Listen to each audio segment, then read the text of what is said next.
pressure, influence, and personal boundaries. Influence. Understanding peer influence. Let's talk about peer pressure. What do you understand peer pressure to be? Before head of peer pressure,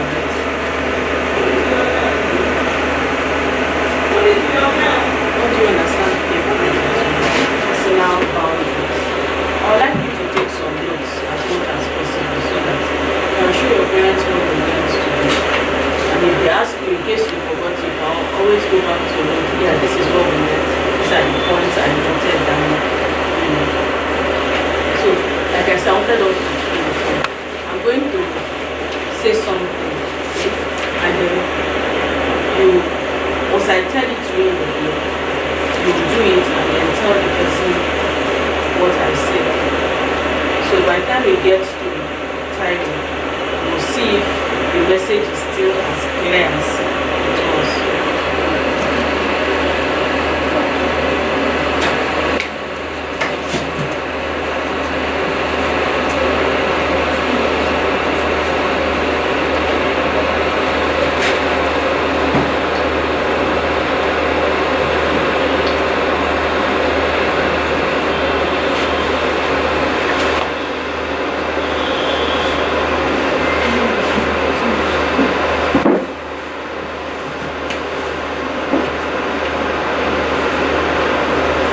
Okay, what did you hear?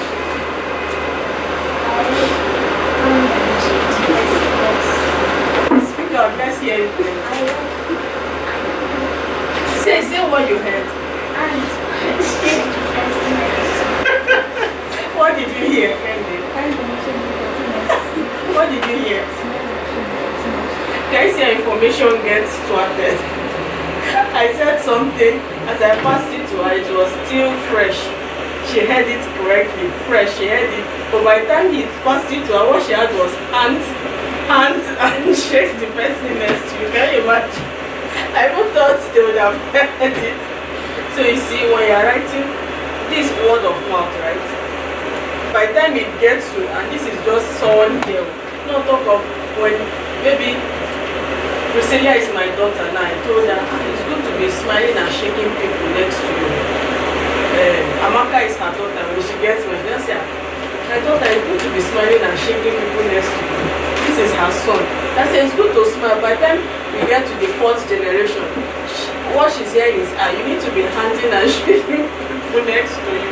The next thing, it is here, you need to hand and shake. Maybe by the time he's telling his own children, maybe the children will be here, you need to give them hand and smile. As you are giving them hand, you'll be smiling so that they will not be angry.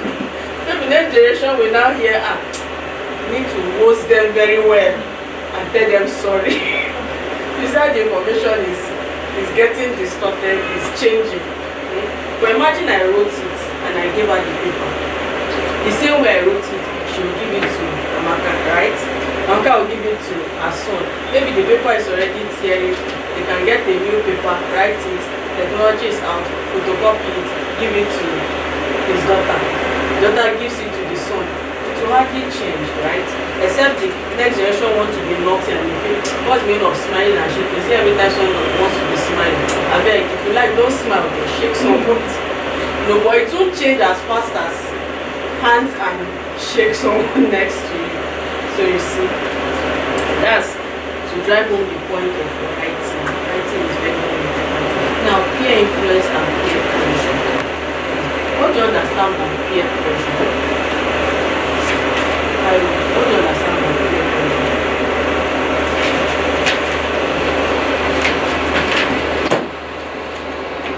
Peer pressure. Who is your peer?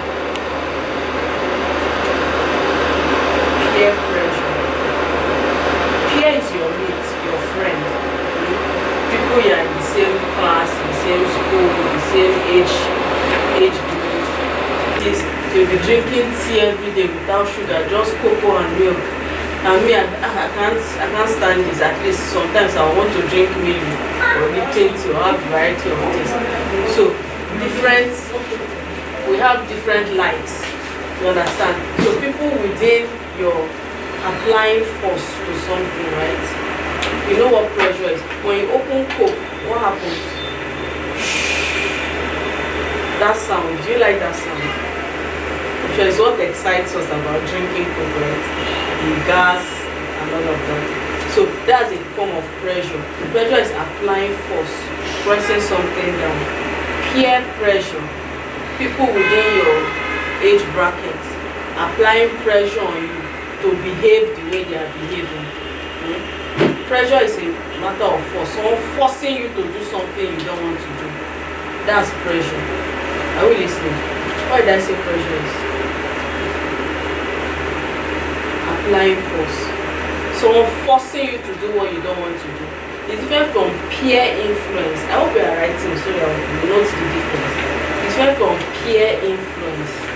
Peer influence is someone just influencing you to do something right. Someone just living his life in front of you and then you are copying. You are observing and you are liking what you see and you decide to do what that person is doing. The person has not told you, you must dance the way I'm dancing. You must wear what I'm wearing. You must sing the music I'm singing. You must follow me to where I'm going to. You say you're my friend, you must like all my friends also. That's peer pressure. Let me say it from here. Peer influence, when people around you naturally affect your choices. They just naturally. They don't exert pressure on you. They don't tell you this is what you must do. This is how you should do it. You must copy me. If you don't copy me, you are no more my friend. If you don't copy me, you don't love me. You hate me. If you don't do what I like, I cannot be your friend again. All those are peer pressure. Peer pressure. Someone forcing you to do what they are doing, to behave the way they are behaving, to like the things that they like. That's peer pressure. Peer pressure. And people force you to do something. It's peer pressure. They are influenced. You are naturally influenced. You are affected by what people are doing naturally, not by force. That's peer influence. When people around you naturally affect your choices.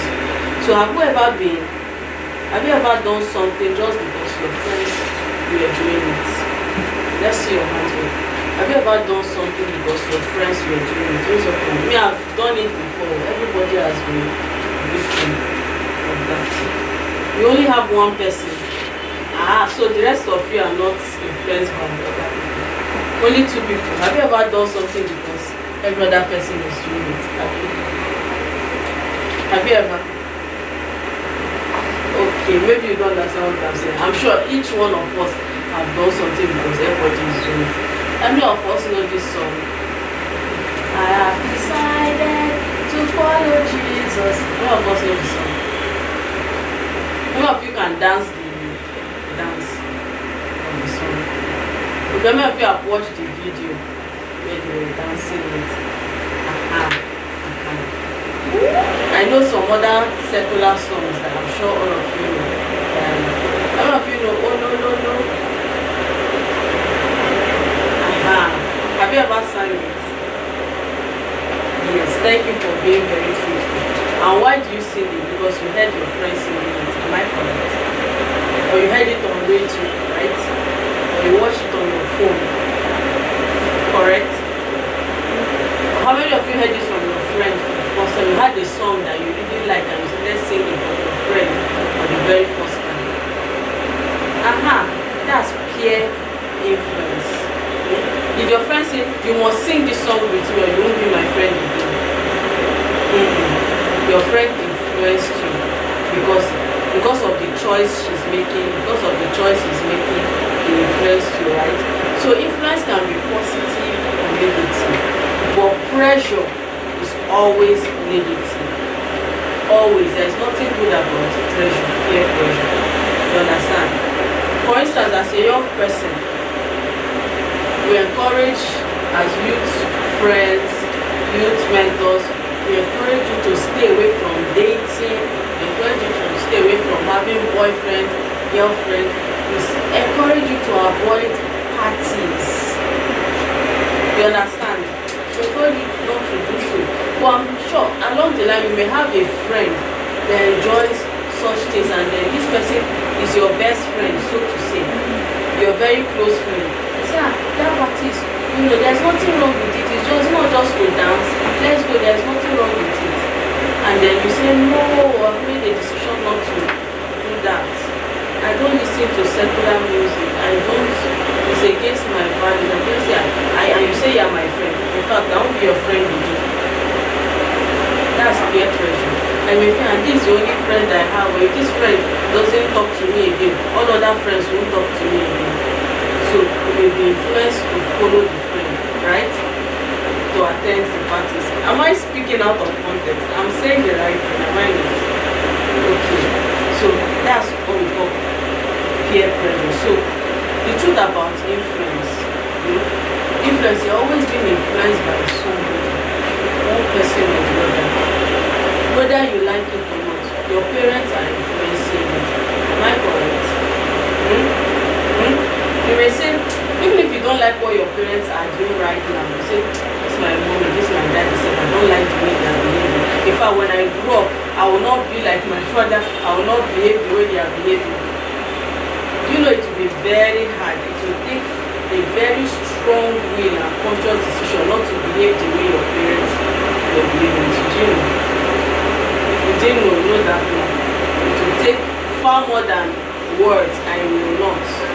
It may mean you writing it out somewhere. It may mean you learning better ways of not doing that thing that you don't like that person is doing.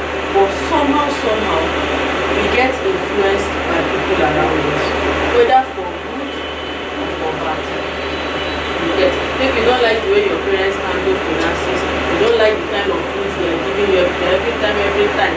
Like for me, when I was growing up, yam was a very common food in the house. My father loved yam. Yam, you can never say our kitchen dry of yam. There must be heap of yam every time. If not in 2 or 3 must be there at every given time. No, just call people yam. You can eat yam in the morning with stew, with or sauce. You can eat pounded yam in the afternoon. In the night you drink pepper soup yam, or you eat fried yam. Yam. In fact, I grew up saying that I will not eat yam again. When I got married, I hardly bought yam. Most times, if you know we ate yam in this house, you are now buy yam. Even when I buy yam, most times I forget that there is yam in the house. It is some great things start to do on it. I felt like I've had my fill of yam. If I yam, they are not my friend again. That was a conscious decision on my part. But there are some other attitudes that you will not be able to just lay aside. Maybe there's a way your parents used to arrange something in the room, and that's the model you're always seeing. This person arranged this thing like this. Especially people that have parents that are very meticulous, they like to fold things, they like to arrange. Even when you enter university, you just see yourself always waking up, making your bed neatly. Your corner will always be tidied up, and then you may see your other roommates looking so scattered, and they'll wake up, they'll throw their nightgown on the bed, throw everything on the bed, they won't make their bed, they'll rush, go to school, and everywhere just, like, what is this? To you can't just comprehend that someone can leave the room without making the bed with one shoe flying up here, another, maybe a plate that she did not wash overnight flying here and there. You just cannot comprehend it, because for you it's not as if you enjoyed it when your parents will always say you must wash this plate before you sleep, you must arrange. You didn't like it, but somehow such good attitude, good behavior, it's entered into your system so that you can't see yourself not just doing those things. You understand? So your parents have influenced you in that direction. It also happens the other way around also. So it may be good, it may be bad. Then another point is that you are always influencing somebody. Do you know? Do you know you're always influencing somebody? Yes. Resilient. You know you're always influencing your younger ones, right? You influence them. Doesn't she influence you at all? There will be some things that she influences you. For instance, you're supposed to have woken up and she's still sleeping in the bed, and then you've woken up. If I stand up from the bed now, it's still that go and wash all those plates or do all the work. So you two, you choose to lie down more in the bed, right? Aha, she has influenced you now. Don't say that. Tell me, you have been influenced, right? Your brother influences you, right? At times you even tell you what to do. Say, like when we're coming to me, say, this thing is very oily on my hand, and you said it, right? This one, he even told you exactly what to say, and you said it. So at times, influence may not be verbal like that. It may be some other behaviors. You understand? Maybe you see someone reading his book. You have a friend that is always jacking, like what do they call those ones? Always reading. Night you read a book, or maybe someone that is always reading the Bible. You have a roommate that loves to read a Bible in the night before she sleeps, and you listen. And I've been hearing about reading your Bible every day. One day you too, before you sleep, you know when you just carry your Bible, even if it's one verse you're able to read, you've been influenced by the person, right? One of my friends influenced me during my master's time, my master's in New York. She came all the way from Port Harcourt to do her master's. Yeah, she was staying in one of the postgraduate hostels. But me, I was coming from home since I lived in Abuja. So each time I went to school, most times I visit her in her room, gist with her when we are not having classes before I go home later in the evening.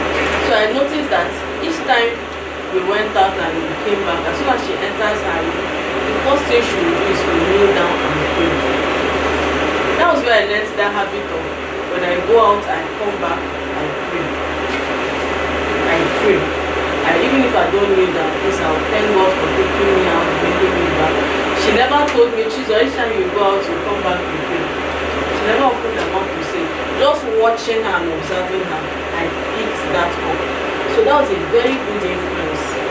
Her name was Pam. Sadly, she's dating me. She died, yes. She died some few years ago. I learned so many good things from her. She's someone that loved children. It's a pity she didn't have any child of her own. Or maybe she did, I don't know. But she got married while we were still doing the master's program. I went for her marriage all the way to Harcourt. She married a pastor. So she loved children. Even her project was about children. On one of her seminar presentations, she was talking about how you wake up children in the morning. But you don't just go and... Don't you know you're supposed to wake up this? And you're going to school, you're still sleeping. That's how you wake children up. You go gently, you rub their back, wake up, you go away. At least they'll be sensitized. You go away, you do some other things, you come back after like 5. Maybe you want them to wake up at 6:30. From 6, you come and do the first gentle touch tap. Wake up, it's time to wake up. You know you are going to school. You go back. Maybe 15 minutes later, you come again, you run the back. Wake up, it's time to wake up. Do I do it at times? But not all the time, but I learned that from my only that I didn't pick that one very well as much as praying each time I go and go back. Then when it's time, you now just gently tap the person and say, yeah, it's time to wake up, yeah, let's pray. Instead of using shout, the way you wake someone up in the morning will determine that person's mood mostly throughout the day. So that was one thing I really learned from her, and I think it's a very good influence. Then another thing is, the question is, who is influencing you and where are they leading you to? Who are those people in your life that are influencing you? Think about your friends. I know you know them by now. Now tell me your friends name. Jemima. Your friends name. Priscilla. Your sister. Okay, there's another Priscilla in your class. So she's your friend because she bears your sister's name. It just happened, coincidence. What's your friend's name? Ore. What's your friend's name? Blossom and Flourish. What's your friend's name? Gideon. That's a powerful name. What's your friend's name? Tireni. So these friends you've mentioned, can you tell me what you've learned from your friend? It's sincere, whether it's good or bad. Just tell me one thing that you learned from your friend. I've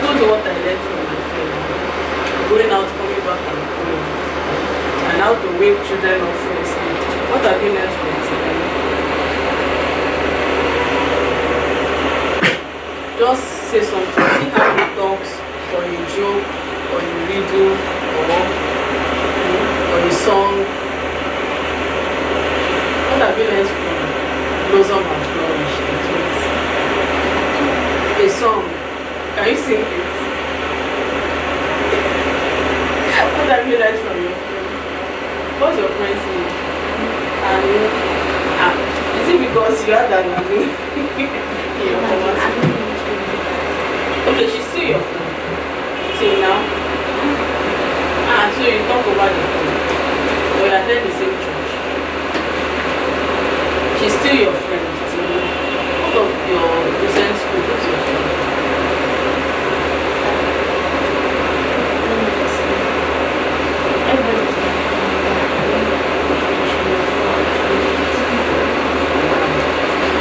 So what does Anu talk to?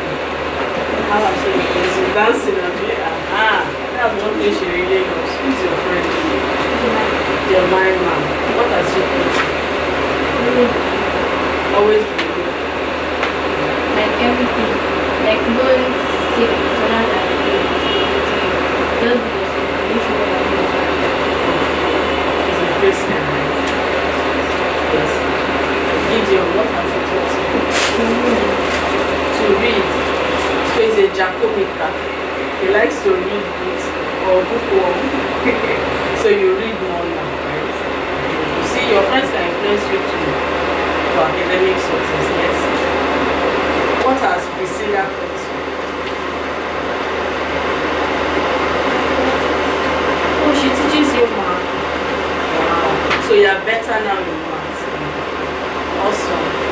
What has Oren taught you?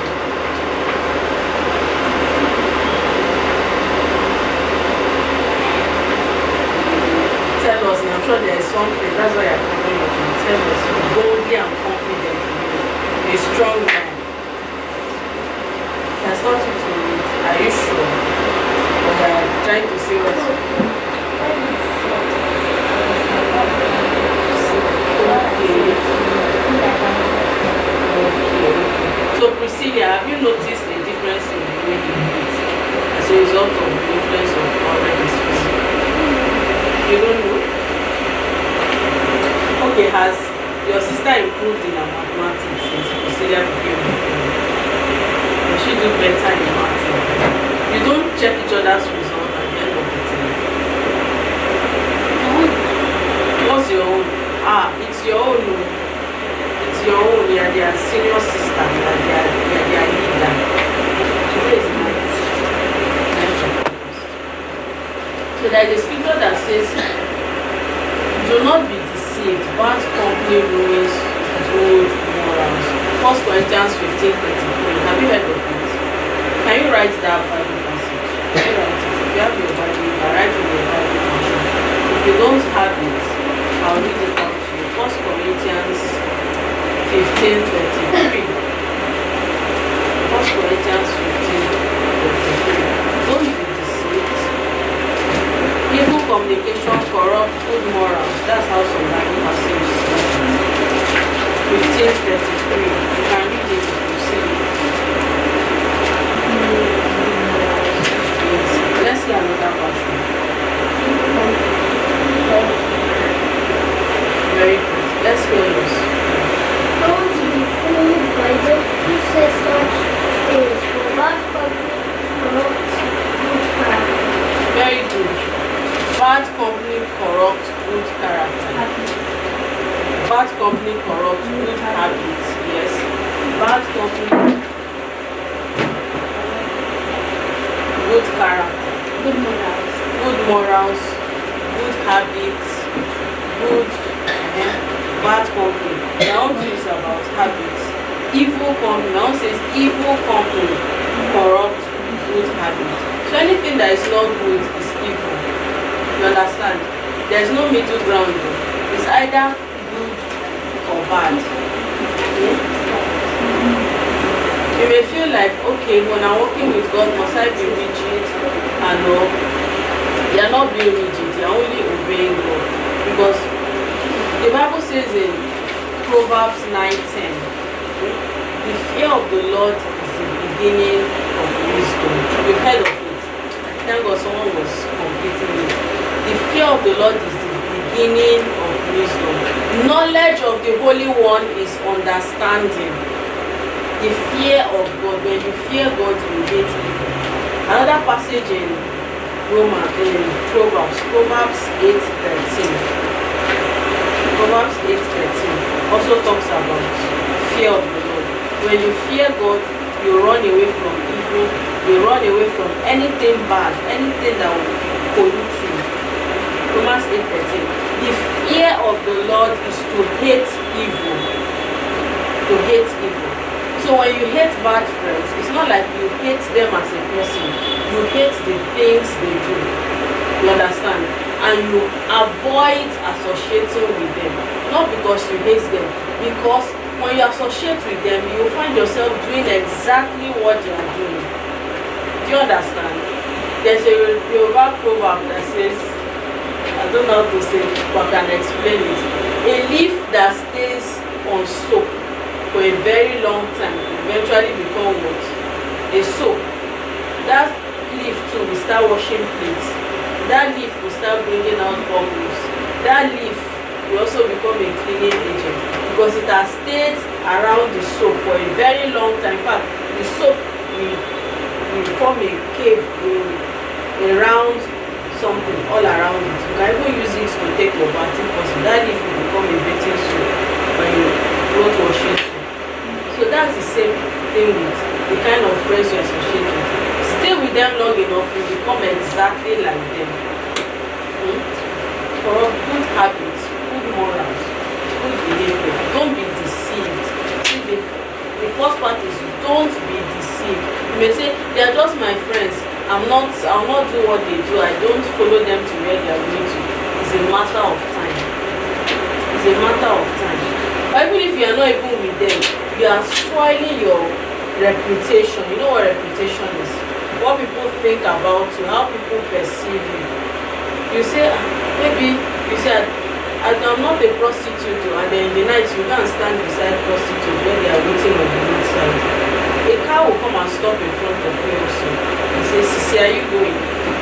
Because you are among them, Abi. That is it. So, also, a person that is associating with armed robbers is just, in fact, maybe it's not even by mistake, he just found himself standing near them, and police has been looking for those armed robbers for a very long time. As soon as police sight those armed robbers, and maybe they are here and you are standing here, this is where they all are, and you are here. Once the police comes, do they know who is the thief and who is not the thief? So far you are standing near them, you believe they are their friend, you pack all of them. You pack all of them, no one of you, you pack all of them together and take them. You now start speaking English and explaining yourself in the police station. So it's better not to associate with such people at all. The best you can do is when you are talking to them at all, you are preaching to them, you are telling them what the Bible says, what you think is the right thing to do and what not to do. Do you understand? So now let's paint scenarios. I'll ask a question, we'll discuss it. If nobody answers me, I'll call someone to answer. Your friend wants you to lie to your parents about where you are going. How will you respond? Your friend wants you to lie to your parents about where you are going. What will you do? Taiwo, what would you do?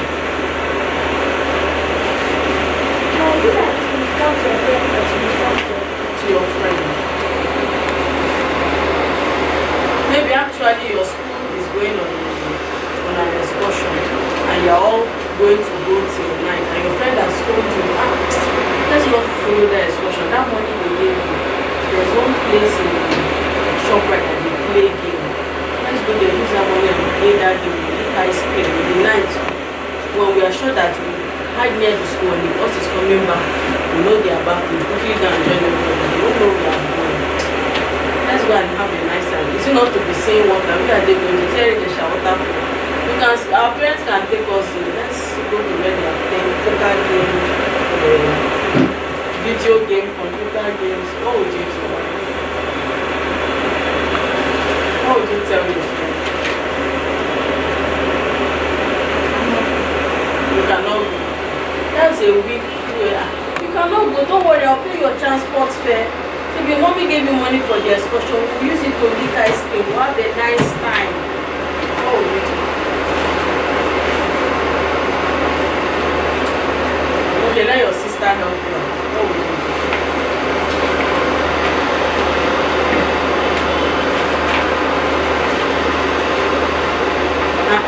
I'm talking to you, I'm putting your head down. Okay, Terry wants to tell us, what would you do, Terry?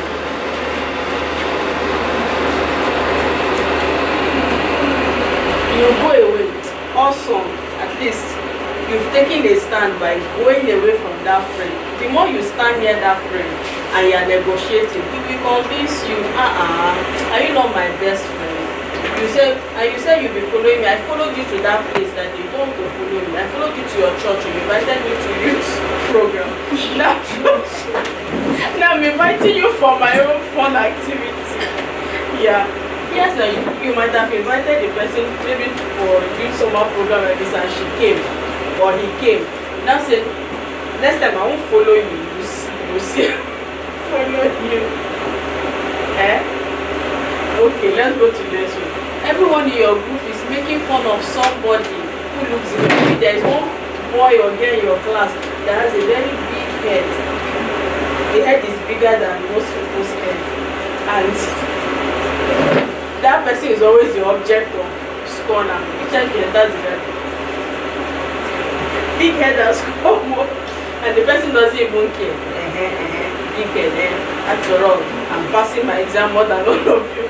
Okay, someone in your group is making fun of someone who looks different, or a girl that her parents cut her hair. I had a schoolmate that time. She failed her exam. I think she repeated. That was why she became a result. And around that time she repeated. By the time she resumes the next time, her parents cut her hair. They didn't even use shaving this thing. I think they used blades to do it out of anger, and the thing was not balanced. So, for other people in class, they will know what they named her.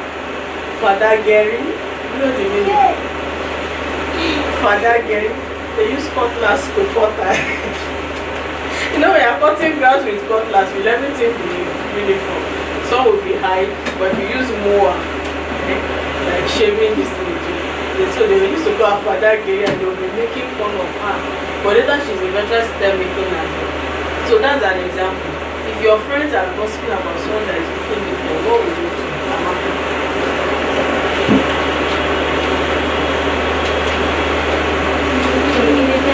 If I tell them to stop, then they think it's okay. I will probably go to meet the person or walk out. Then whenever it's time, go to the person. For the person, calm down and all that.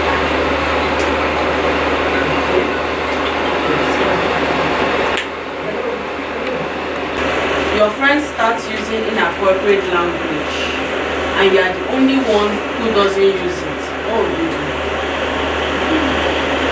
Like someone in our fellowship, she was, when we were discussing something about, is it influence? What was that topic? Godly character. Either godly character or influence in fellowship, Bible study. So she used as soon as an example that she has always told him to stop using a particular word. Like to tell your friends, please hold on. Or another way of telling someone to, please can you keep quiet? Or keep quiet. Rest. How many of you have heard of that word? Rest. Yeah. You've heard of it. Your friends use it, have you? Do you use it? Yeah. Amaka, do you use it? Rest. Okay. You say rest. So they say that what's the meaning of rest? You know, when they say rest in peace, Abby, they use it for dead people. So why will a young person be telling the fellow friend, rest? So I think that's how the mother was trying to interpret it, that the fact that your friends are using that word is a common word. Rest, abeg, or chill. I mean, that's another way of saying abeg, chill for them. Chill, rest. Eh? Flex. Aha, thank you for giving us. Flex me. Don't join them. They may feel it's a harmless word, but you don't know the origin. You don't know who influenced them to start using such a word. Maybe a pop star, secular musician use that word, abeg, flex, or chill, rest. They don't know the meaning behind or what inspired that word. Especially songs. You youth are very prone to song influence. Every song is spiritual. Can you say it? Say it out loud. Every song is spiritual. Every song is spiritual. Yes. So there is something that influences people to compose a song. It's either the Holy Spirit or the other kind of spirit, which is not a good spirit, evil spirit. Satan influences people to compose songs. All those secular songs that you're listening to have really nice rhythm that you're able to flex and dance when you listen to them. They have a spirit behind them. They sound interesting, they sound fun.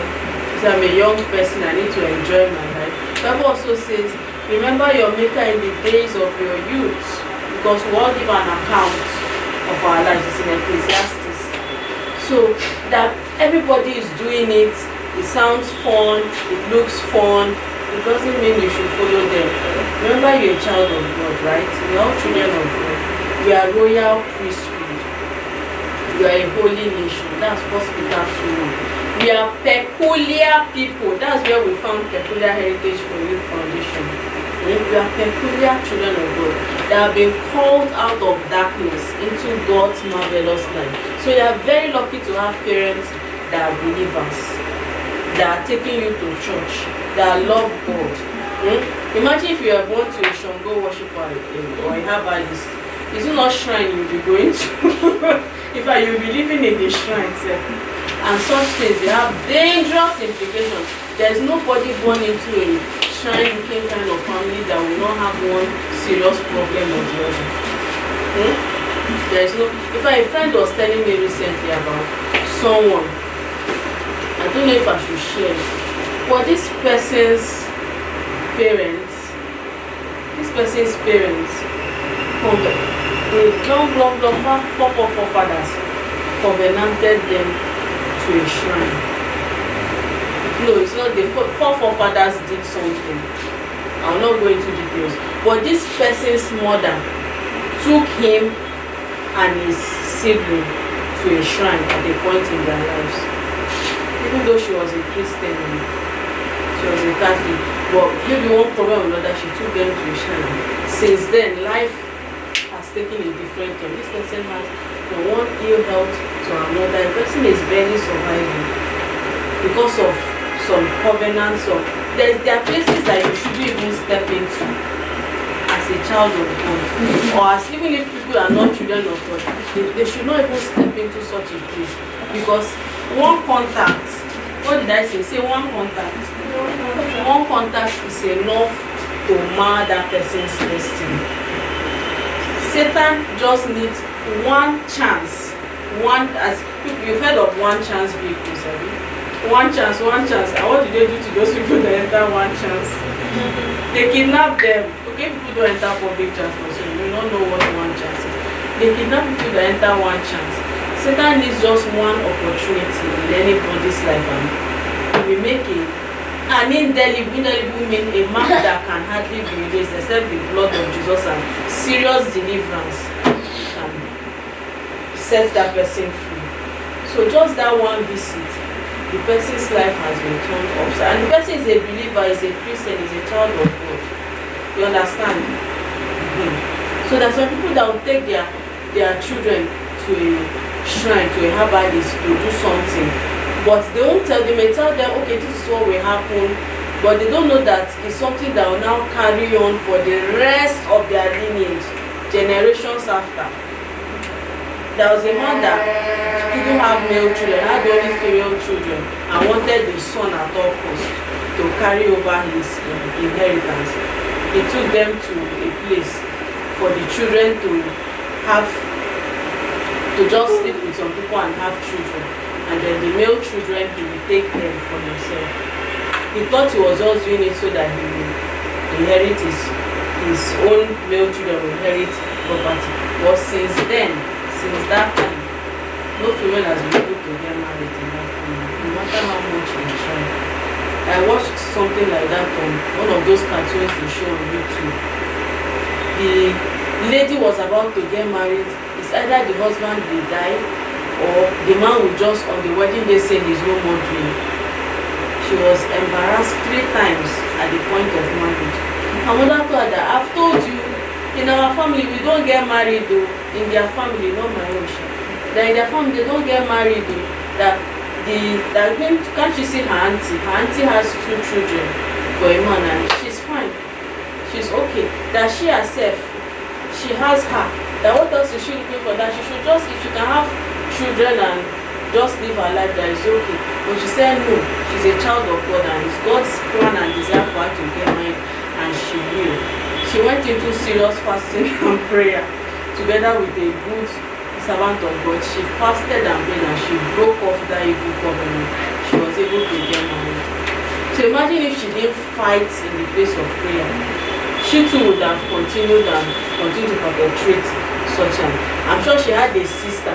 That sister, if she doesn't fight for her own life, she will end up doing every other thing her mother, her aunties, and everybody. Did you understand? So there are some things that need just one chance. So don't give Satan a chance in your life. When you're singing those secular songs, there are spirits behind it that influences the young person to start behaving in a way that he or she might not behave on a normal day. Do you get? I hope I'm able to convince you, because it's very hard to tell a young person these days, sing only gospel songs, sing only Christian songs. It's very, very hard. Except that young person has had an encounter with God, truly saved, truly born again and loves God. How many of you are born again? You're giving your life to Christ. You're giving your life. Can you remember the day? But you know you're giving your life to Christ. Don't worry. You may have to do it again because of this problem. So that's it. It has to do with what you allow. As a young person, you need to set boundaries. Okay? Move on to our next topic. Boundaries. What do you understand by boundary? What is boundary?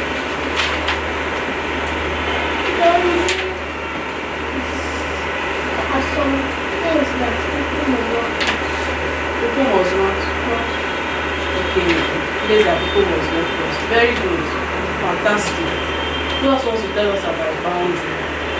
What do you understand by boundary? Yes. boundary is like crossing the line to Crossing your limit. Crossing your limit. I like that word. Excellent. Crossing your limit. So boundary in this regard, they are fences. They are like fences. Not now. Like now, this complex you entered. What's the boundary? That gate you walked into, right? It's a boundary. People come in here can park their car in between. If they go and park outside the road or near a shop or another building, they can chase them with their car, right? They are crossing your boundary. This is what we are supposed to do, right? So those are their physical boundaries. Like if you are living in your own house, you have gates, right? You have gates. If someone come and sit down in front of your gate and it's not your security man, what will you do?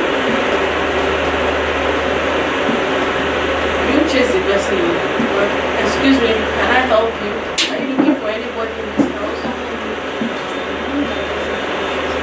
No, I'm saying if someone just comes to stand in front of your gate and you didn't call the person, you don't know the person, you leave the person there.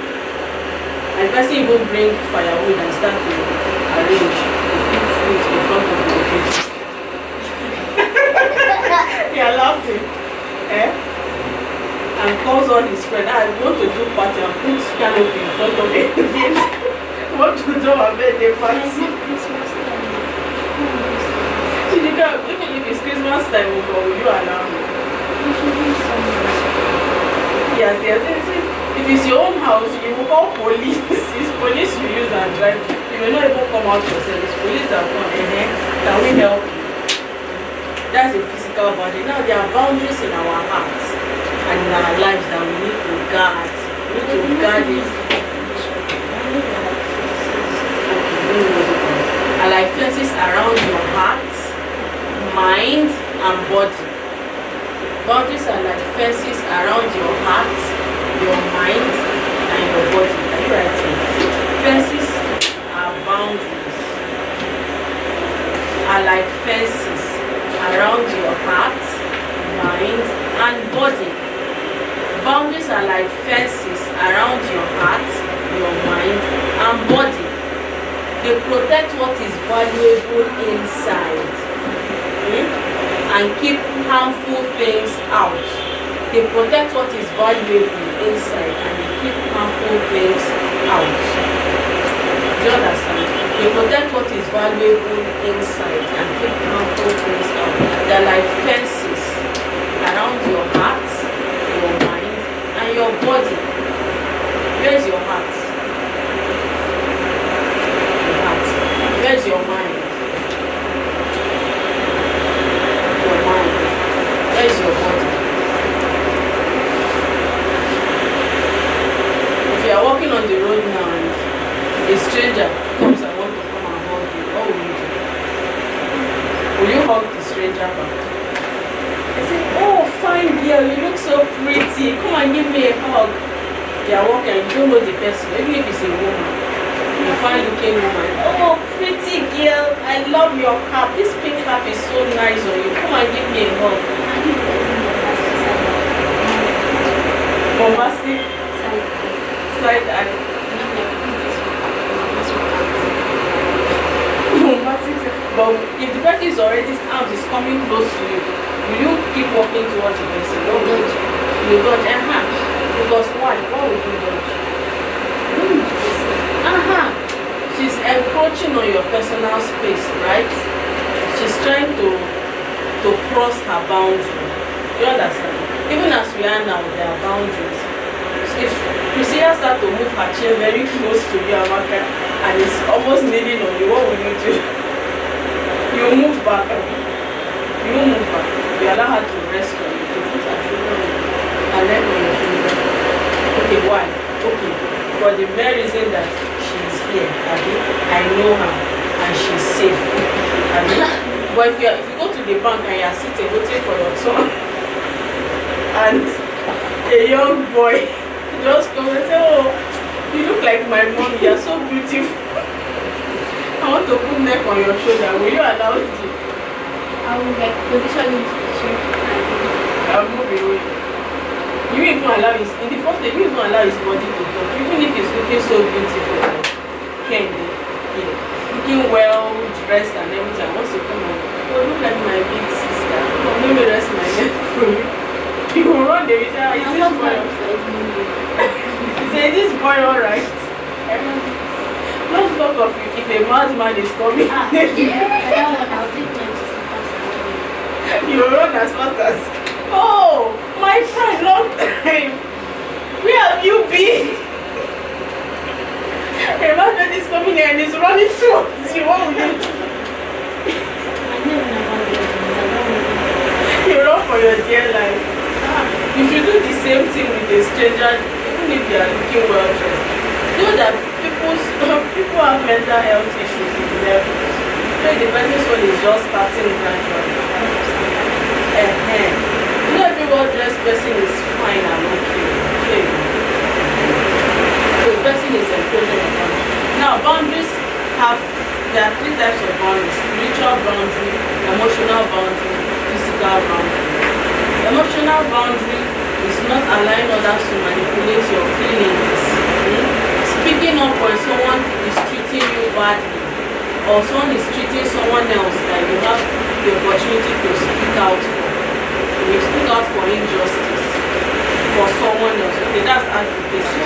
But boundaries about yourself. Someone is treating you badly, you have to speak up for yourself. Supposing you are the friend that you are the classmate that has a big head and they are laughing at you and saying all sorts of things, what would you say to them? See, protecting your boundary is not just about insulting people. It's about telling them how they should treat you because you respect yourself. say, excuse me, I am fearfully and wonderfully made. Even if my head is not as small as your own, this head is very beautiful. God loves me and He shaped me perfectly with this head. And this head is going places. So please, can you speak nicely to me? I really don't like people speaking negative things about me, right? They are standing up for yourself. They are not. He said my head is big. Crying will not solve the issue. Insulting them will make them make fun of you all the more. But speaking for yourself, telling them that you shouldn't insult God's creation. This is God's masterpiece you are seeing here. This head you are seeing, God created it very beautifully, fearfully and wonderfully. Have you read Psalm 139 verse 12 before? So Psalm 139, I'm forgetting the example. You ask them, you say, what is in Psalm 139? So it tells me that I am fearfully and wonderfully made. So if you are making fun of me, it's God you are making fun of. Oh, go and tell God you are sorry now before He visits you with problems. Don't cause the answer, you don't say before He comes to you or something. No. Before God gets angry with you, don't insult God's creation. You understand? Let you be looking at you. Oh, really? Next time they see you, they'll hold their tongue because they know you are louder than them defending yourself. Alright? So that's defending your emotion. You don't allow people to talk down on you, talk to you in a way that you do not like. You don't understand? Or you've added someone and say, they are getting too fat. Where are you getting fat to? What's the matter? Are you the one eating all the food in the house? What do you say to them? I know I've added weight. Don't mind me, Jerry. No, you stand up for yourself. You say, well, I don't like people talking about my physical appearance. I won't talk about something else. Do you understand? So, oh, you're being so skinny. Can't you eat food? I didn't throw you away with everybody eat. See, I really don't like people talking about my appearance. I like the way I look. And you don't have to explain. Say, please, I don't like people talking about my appearance. Just leave it like that. They too will say, oh, this person doesn't like me. Next time you will see it. But don't insult them. For you to your fat. Or tutu. Or fatty rock or don't insult them back. You are giving the opportunity to go like passion. They will now say in English, a very fat person is an Igbo way of saying someone is horrible. The Igbo is about tutu. You've never. I think you have had it in a film or something about tutu. The word is so funny. Then taking time to process your emotions before reacting. Another boundary is if someone insults you, see that girl, silly girl, foolish girl, or something. Would you want to? You are foolish. You've condescended to the person's level if you insult them. The person says you are very silly for saying that. The first instinct is to tell the person, you two are silly, or tell the person, you two are stupid. You even use a harsher word, yes. Yeah. But someone that respects herself and someone that to show that you are more mature in intellect, in IQ and EQ. You know what EQ is? Emotional intelligence. Protecting your emotional boundary shows that you are emotionally intelligent. You don't reply that person. The Bible says in Proverbs that answer a fool according to his folly, yes, you become like him. Don't answer a fool and then he thinks he's right. So there is a time to answer, there is a time to keep quiet. The person says you are very silly, keep quiet and process it. Think about what you want to say before you say it. Don't just answer immediately. You say, well, do I sound silly? What did I say that sounded silly? I don't like people calling me silly. It's not a nice word to say to people. Do you understand? When you answer your mates like that, you say, they will respect you. They say, this person is talking like an auntie. Next time, they will never say such a word to you. Do I look like a foolish person? I wisest person, but I know I'm certainly not foolish. Please don't call me foolish anymore. I don't like people saying bad things, negative words. I'm allergic to it. Do you understand? Look them in the eye and tell them that. Do you understand? I tell the person really wants to pick you and the person slaps you. Just walk in. Don't go to the extent of slapping back. It will become fight. You know, you're looking like, hey, let that person even, the way your face is looking, you're ready to fight. No.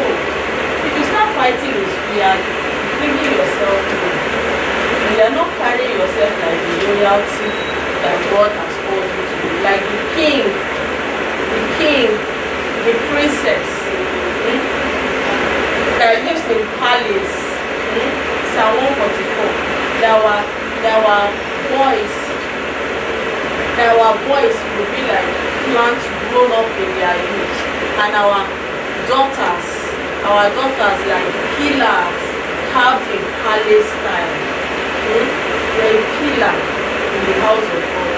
Can a child of God, have you seen a pastor boxing on the street and fighting? Nobody will go to his church again. That fighting pastor. So don't say I'm not a pastor. The pastor is a child of God, the way you are also a child of God, and is representing God. So if someone fights you, slaps you, if you cannot turn the other cheek, the Bible says turn the other cheek. Shame, kind of thing. You slap you on the right cheek, what do you do? But I know it will be difficult. You need on the left cheek. Your instinct is to give the person 10 times up. But if you know you cannot turn the other cheek, just walk away. You understand? If a mad person should come and want to use stick and hit you, you say, if you hit me, I will hit you. I'll hit your own back. You want to fight the mad man. Or someone that is dirty, that just entered water. So it's not mad and say, come, let me hug you with it. You want to. If you are fighting with someone, you are touching the person. They are rubbing out of the dirty on the person's body. So it's not physical one, it's spiritual. You are contacting something with that person by fighting back. So don't fight dirty. That's what they call fighting dirty. If someone wants to fight you, run away. Consider that person a temporarily mad person. Run away from such a person. Okay? Because if you fight, what will the school do? Even if they know you are not at fault, they'll first suspend you.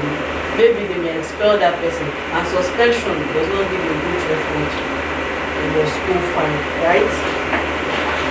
So we also have spiritual boundaries. Spiritual boundaries, you protect your time. This is my quiet time. I'm also my quiet time every day. You wake up early, you read your Bible, you pray. You can start with 5 minutes every day. From 5 minutes you increase it. I don't want to ask how many of you did your quiet time this morning. I know I may not see some hands, but if you have not been doing it, be doing it. Start with 5 minutes, 10 minutes. In fact, 1 hour is God's requirement. When he told the disciples, can't you tarry with me 1 hour? He told Peter, James and John in the garden of Gethsemane shortly before it was his crucifixion, trials and all. Can't you pray for me for 1 hour? But I know if I tell you to pray for 1 hour, it's like giving a newborn baby food to eat. What will happen to that newborn baby? Or a newborn baby, he said, newborn baby, I've just made ogi. Come and drink ogi. It will choke the newborn. Newborn baby will die. You can't give newborn baby ogi. Not talk of now bring fufu apple. You want to give newborn baby. If I tell you to pray for 1 hour, I'm giving you apple as it is now. Very strong with you. Just as I said, 5 minutes. Start with 5 minutes. One of you will be here next week. Here next week. Thank you. So I'm looking forward to seeing your beautiful and handsome faces next week. So I'm going to ask you, how many of you are doing 5 minutes of quiet time every day? How many of you promise to be doing that from tomorrow? At least 5 minutes. See, it's easy to do now, right? Thank you very much. I can see those love. If your hand is up, raise it. Keep raising it. Keep it up. Beautiful, beautiful. I have obedient, God-fearing, loving and lovable, wonderful young people here. So I'm going to ask you. So 5 minutes. Read like 10 verses. You can read 10 verses in 3 minutes, can't you? Can't you? And you can pray for 2 minutes, can't you? 2 minutes is count 1 to 120. 1, 2, 3, 4, 5, 6, up to 120. You can pray now.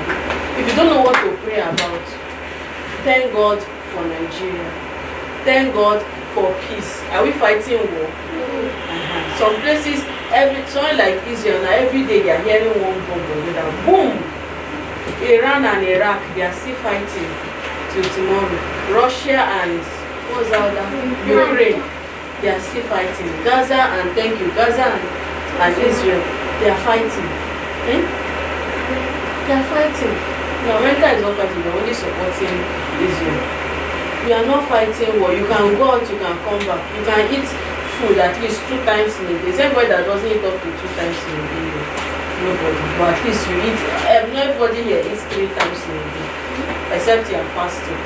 Someone even said 4 self. You see, those children in Gaza that are experiencing war, even to drink water is problem. So if nothing, say thank you Jesus for Nigeria. Thank you that I'm alive. Thank you for my mommy and my daddy. Thank you for my parents. Thank you for my school. Thank you for my pastor. By the time you finish saying thank you, 2 minutes will have passed. If you are consistent with it, one day God will put something that God will remind you. Pray for Daddy Emmanuel. You may say, who is Daddy Emmanuel? You say, that man that was recording us during Peculiar English Summer Program. You say, God, but I don't know this man now. Who is he? I'm only seeing him for the first time. I don't even know his house. I don't know his children. God may tell you, pray for him. You say, oh God, please help Mr. Emmanuel. Bless him, deliver him, help him. And then you will not even know that maybe there was a situation he was going through and he just needed someone to intercede for him. And that your prayer will just bring about deliverance. He may never know that you prayed for him, and you may never know why you prayed for him, but that your prayer of obedience, God put him in your heart and you prayed for him, has done a lot of wonders. Don't you want to be used by God like that? It's not only prophet and pastors that will be praying for people. Every one of us should be intercessors. Do you understand? It may be God reminding you, pray for Anu or Maya or Kun, your former schoolmates, and you pray for them, and maybe that's the prayer that God will use to touch the examiner's heart that will make them get A1 instead of B2. As simple as it is, God can use anybody. Okay, so protect your spiritual boundaries, your time for prayer, your time for reading the Bible. Then choosing your friends also. Your friend must be a Christian, not just ordinary Christian, born again. What did I say? Are you born again? Are you born again? If you are born again, your friend too should be born again. If your friend is not born again, lead that your friends to Christ. I want you to accept Jesus into your heart. Can you say this prayer with me? Lead your friend to Christ. If your friend doesn't want to be born again, then you have no business with that friend. Do you understand? We've talked about influence. If you can't influence your friend positively, your friend will influence you negatively, and you don't want that. So if your friend doesn't like anything about God, it's better to cut off. Remember 1 Corinthians 15. Evil communication corrupts good habits, good morals. Alright? Then physical boundaries. Know that your body belongs to God. You have the right to say yes. You understand? Your body belongs to God. It's not everybody you must hug, even if they want to hug, even if they are your classmates. You can have a personal principle you abide by. I don't hug the opposite gender. I don't hug boys. I shake. You can have it as it's a boundary that will save you a whole lot of trouble as you grow older. It can save you from premarital sex. People are not too young to hear that. It will save you from all forms of vices. It can save you from people taking advantage of you. They know that you are someone that they can easily hug. Oh, my friend, you come and hug you. They will be talking among them. That girl, if there's any girl you want to hug, it's that girl. And you will see them coming, you think, I'm a fine girl, that's why they are hugging you. You don't know what they are saying behind your back. That can be a physical boundary you can set for yourself. You shake hands. You only shake the opposite to you. Do you understand? You can also have a physical physical boundary. I don't date. Your friend may be as big as you are, you don't have boyfriend. Hey, you're not even a go. And your fellow boys will tell you, you have never hugged a girl, you have never kissed a girl. Hey, you're a small boy, you. Eh? You're small. They open your eyes, that's what they do. You've never kissed a girl, come on kissing. Hey! I can't be your friend, but you're not hard. Oh, TLA. That's what they will say. When you say yes, so I don't date, I don't hug, I only shake hands. Why?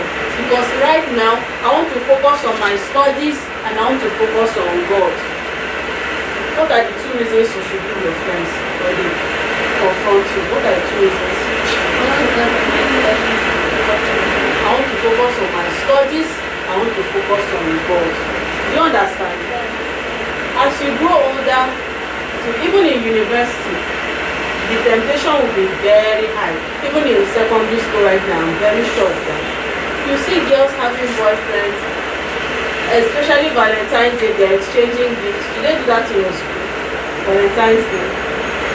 Boys buy gifts, packages, heart-shaped, teddy bears, rose flower. Do they do that in your school? Of course, they do that in your school very well. Eyesight, oh my goodness, the peer pressure was intense. Me at the point I used to feel bad. I'm telling you the truth. And nobody's buying me this. Not as if I'm looking for them or anything. I was very distressed in the secondary school, and then God began to help me from the university. So I didn't have all those boyfriends anymore. Not because I didn't want to do it, but because I was very shy. If I had the opportunity, I would have done it. But I thank God, God used that reserved part of me to save me from a lot of problems. So now, even if you are reserved or not, you have a good reason why you shouldn't follow them to do such things. You understand? Even if you are the only girl in your whole class that did not receive even a card, or a cake, or a teddy bear from anybody on my side, don't feel bad. Don't feel bad at all. Because most of those people that do those things, it's not all the time. Some of them still have wonderful homes and families. And some of them, they eventually not have a very good family life. Marriage. They will not marry the right kind of person. They will not marry God's will for their lives. Because their emotions have been messed up. They are in love with Paul today. Paul broke their hearts. Next year, they enter relationship with Jerry. Jerry is seeing too many girls. They break Jerry's heart. They look for Solomon. Solomon is the new boyfriend. You understand? When it's time to get married and settle down, they become very confused. Because they don't even know what they are looking for. Why? Because they're looking for affection, they're looking for the love that maybe they're not getting at home or from people around them. That's why I say you need to have a strong working relationship with God. You don't need anybody to tell you you are beautiful. I've told you, they are fearfully and wonderfully. Even the most ugly person that you can imagine is fearfully and wonderfully made by God. Such a person, God loves that one. God is seeing that person, is seeing a very beautiful creation. It's human beings that have this is beautiful, this is ugly, this is fair, this is dark, this is tall, this is short. You are all beautiful in God's sight. And the way you carry yourself also will determine how people will treat you. Do you understand?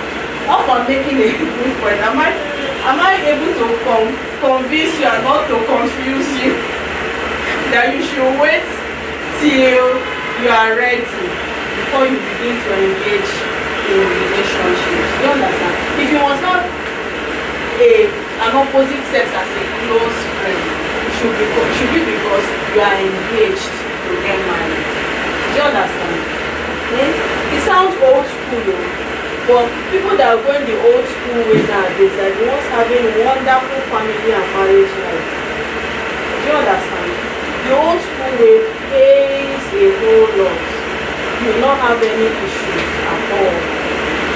You get God will package the right person for you when it's time. You will not have to be telling too much stories. Okay, you have to tell your husband, I actually had 10 boyfriends. I and this person, this was not happen. Because in my church, when you are doing counseling, you tell the person that is listening to you, if you've had boyfriends in the past, tell them so that tomorrow someone will not come and say, you see that girl, maybe because they are angry with you for breaking their day, now go and meet your husband, you know that she was my girlfriend in the secondary school. In fact, this is what we did at the back of the school building. This is how we, you want that kind of thing to happen. Someone spoiling in front of your husband. Some people, that's what they are facing. In fact, the world has become so bad that some people don't even get, they say, you too, you to have girlfriend when you are growing up. That's a very messy thing. What do you want to the children? What example are you setting for the children? Read it. So please, I'm begging you guys, alright? As you grow up, don't allow anybody to influence you with such forms of pressure. Tell them, number one, I'm focusing on myself. Number two, I'm focusing on God. In His appointed time, indeed, I only date when I'm ready for marriage. I don't keep boyfriend or girlfriend because every other person is doing it. I don't follow the Joneses, going about with the Joneses. I don't follow the bandwagon. I'm a precious child of God, a holy and royal priesthood. Let me not bore us to them. I've talked about physical boundaries. Stay away from places and situations that are not palatable. Stay away from them. Then say no with wisdom. Okay? When you are saying no, say this does not align with my values. Come, let us drink alcohol. If someone says, come, have you taken shots before? Alcohol.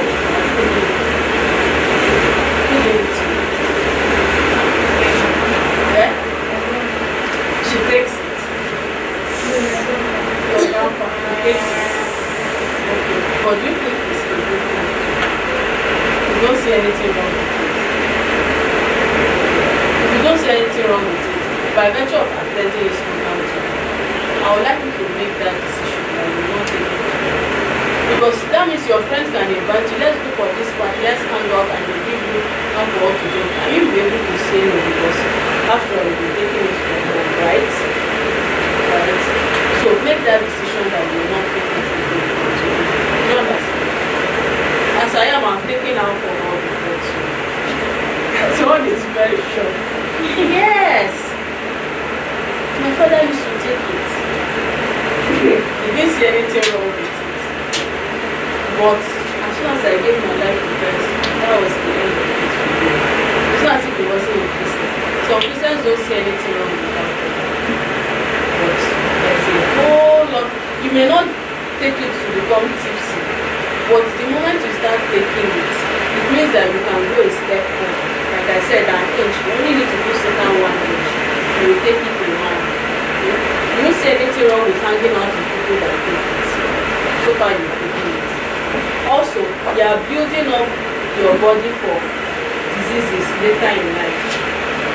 The same people that take alcohol, they are more times prone to some degenerative disease than people that don't take it at all.